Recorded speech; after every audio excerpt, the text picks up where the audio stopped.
Good morning, Eli. Grandma's got a new book. Turtles Race with Beaver. Let's check it out.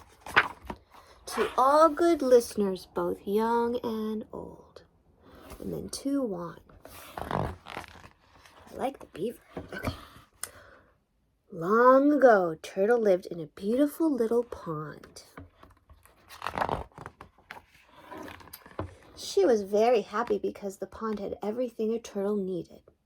The water was just deep enough, there was plenty of food to eat, and there were lots of nice rocks just above the water for Turtle to sun herself on.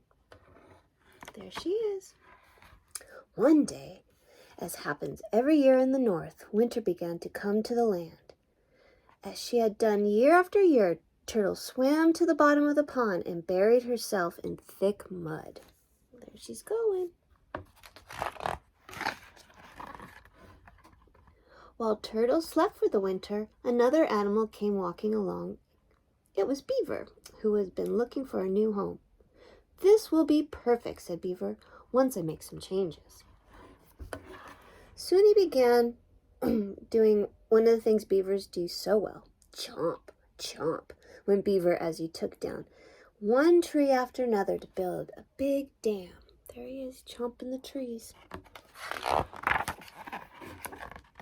He worked hard for many days, and as he did, the water got deeper and deeper. After finishing his dam, Beaver made himself a fine lodge of mud and sticks and settled in for the rest of the winter. He was very happy. There he is in his home. The moons came and went, and the spring returned once more to the land. The birds sang and the ice melted away. Then Turtle woke up, crawled out from under the mud. She began swimming towards the surface of the water, but she had to swim higher and higher and higher. By the time Turtle made it to the surface, she realized that the water was 4 times as deep as before. Her pond didn't look the same at all.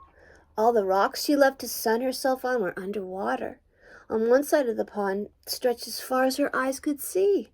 On the other stood a huge dam, not too far from where the big round lodge. We see these beavers when we were in Idaho.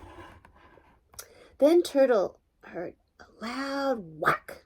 She took to see where the sound had come from. A strange animal was swimming towards her. It was Beaver. "Who are you?" asked Beaver. "What are you doing here?" "I am Turtle," Turtle said. "This is my pond. I have lived here my whole life." "Your pond," said Beaver. "This is my pond. Look at my wonderful dam and my splendid lodge. This is Beaver's pond." "Yes," Turtle said. "I can see that you've done lots of work. Couldn't we share the pond? There's plenty of room." "Ha!" Beaver laughed. "I will not share my pond with any little turtle, but I will challenge you to a race. Whoever wins can stay. Whoever loses must find a new home."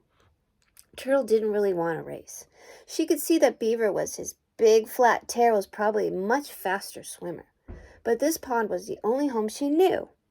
"I agree," Turtle said. "We will race."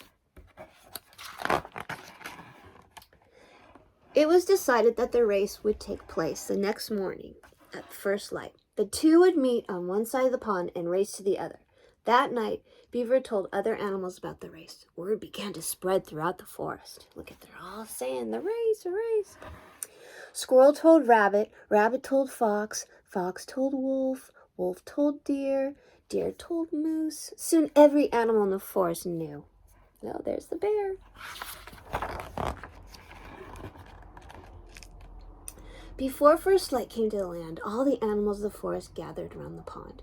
As they waited for Turtle and Beaver to arrive, many chose sides. Most of the smaller animals, such as Mouse, Chipmunk, Rabbit, sided with Turtle. Most of the bigger animals, such as Wolf, Moose, Bear, and Beaver, sided with Beaver. And they waited. They began to sing, "Turtle Beaver, Turtle Beaver, Turtle Beaver." They sang even louder when Beaver came swimming over the lodge and Turtle popped up from under the water. "Turtle Beaver, Turtle Beaver, Turtle Beaver." There they are. Turtle and Beaver took their positions on the shore. There they are. Bear lifted his big paw in the air. On your mark, get set, go. Okay, so what happens? The other animals kept cheering, but now some of the bigger animals were cheering for Turtle instead of Beaver. Turtle, Beaver, Turtle, Beaver, Turtle, Turtle. Soon Beaver was halfway across the pond. Even though Turtle was still holding on, it looked as if Beaver would win for sure. Then Turtle bit a little harder onto Beaver's tail. Flap, flap, flap, Beaver swam even faster. Turtle still held on. Now more of the animals were cheering for Turtle. There's Turtle on Beaver's tail.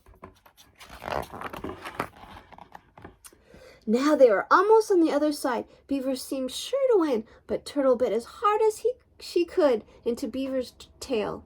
Crunch! Yow! Yelled Beaver. He flipped his big tail up and out of the water. When his tail reached its highest point, Turtle let go. Whee! Sang Turtle as she flew across through the air, right over Beaver's head. There she did. Ka-funk! Turtle landed on the far shore and crawled across the finish line. Turtle had won the race. All the animals cheered. Turtle, Turtle, Turtle, Turtle, Turtle. Turtle was very pleased, but she could see how sad Beaver was. I would still be happy to share my pond, she said, but Beaver was so embarrassed that he left without another word. Oh, poor Beaver. Over time, Beaver's dam fell apart and the water got shallower and shallower. Turtle had back all of her wonderful rocks to sun herself on. As for Beaver, he did find a new home in a pond not too far away. In that pond, though, there also lived a turtle. Can I share your pond with you? Beaver asked. Of course, the other turtle said. Oh, that makes Grandma feel good. And so the two of them lived happily ever after through all the seasons to come. There's Beaver and Turtle. Oh, I like that. Did you like that, Eli? Well, Grandma loves you. Have a great day.